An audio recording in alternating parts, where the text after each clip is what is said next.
Hey everyone, Debbie Reed here again, Think Healthcare Solutions, Trust About Healthcare, and the Healthitude Academy. This is Ask a Frustrated Nurse, episode 27. Hey, I know I'm doing a string of catch-up. I won't go too crazy, but this is another layer on the HCA saga. Now, on my last episode, we talked about the antitrust and them wanting to purchase 5 hospitals here in the state of Utah. Now, in contrast, there's some things going on with HCA over on the East Coast that kind of makes you kind of wonder just what are the plans. And I have some of my own personal take on this particular situation, not necessarily defending HCA, but kind of seeing, well, what's the big picture and what's going on. So, this article is from the 7th, and it says HCA hit with antitrust case accused of driving up prices. So this is in North Carolina, and in 2019, HCA bought an Asheville, North Carolina-based Mission Health, and the lawsuit says HCA now holds monopoly power in 7 North Carolina counties and has abused that power to inflate prices. So the Brevard mayor said that the community has repeatedly expressed concerns about healthcare prices and the care quality issues to HCA. Our attempts to address these concerns directly with HCA have been rebuffed. So, and then of course HCA says the lawsuit is beyond disappointing, and that the company will defend against the allegations, according to the Citizen Times. And again, Sam Hazen was there, met with the community leaders, and he felt it was productive and positive.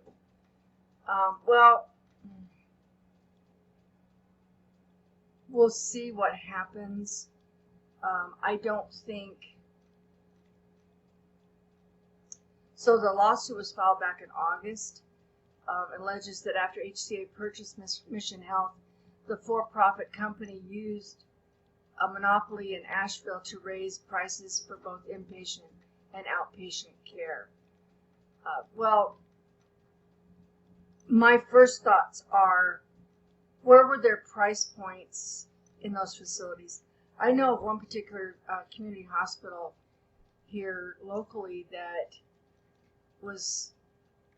really didn't come close to, well, there was 2 actually, and one that HCA did purchase, but their charge master was ridiculously low in lieu of any kind of contracts. So in other words, for example, if you have in your charge master something that is $25, I'm just throwing this out here. If the contractual is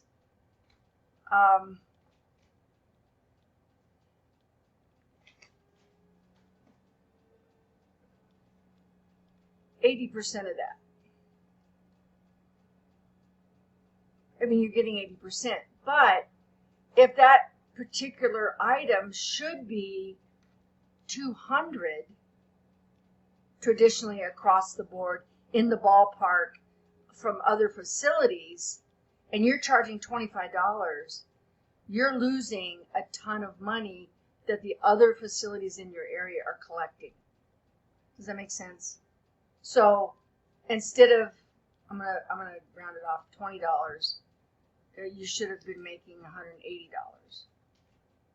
You're losing $160 every time that is charged at your facility, potentially, depending based on any contractuals.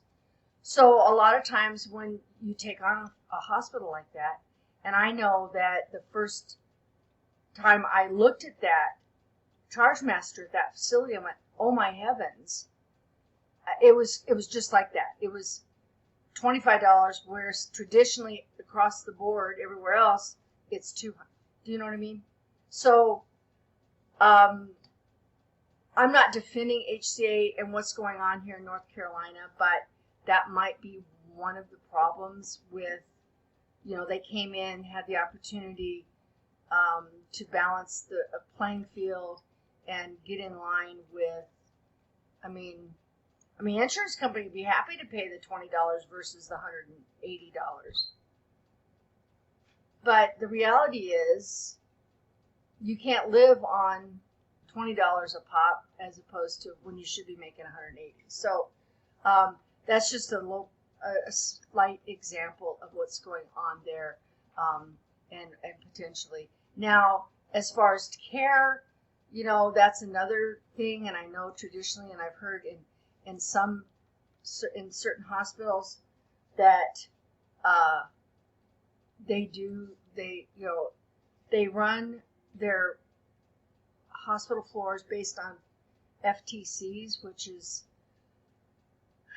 a model that they use to decide how many staff members they need and all of that.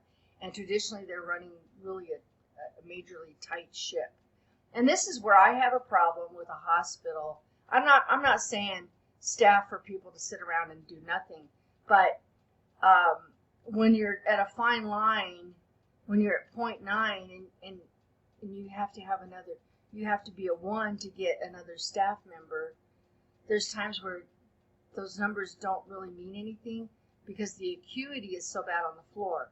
So hospitals it's so frustrating because they're so good about saving money, not wanting to pay for staff, just so that their stockholders and shareholders and their upper management get bonuses. And that's where patient care really comes into play, and you really kind of go, hey, what kind of a ship are we running in order to gain our profits and not have quality care? So a few things going on when I look at this particular article. We'll move on.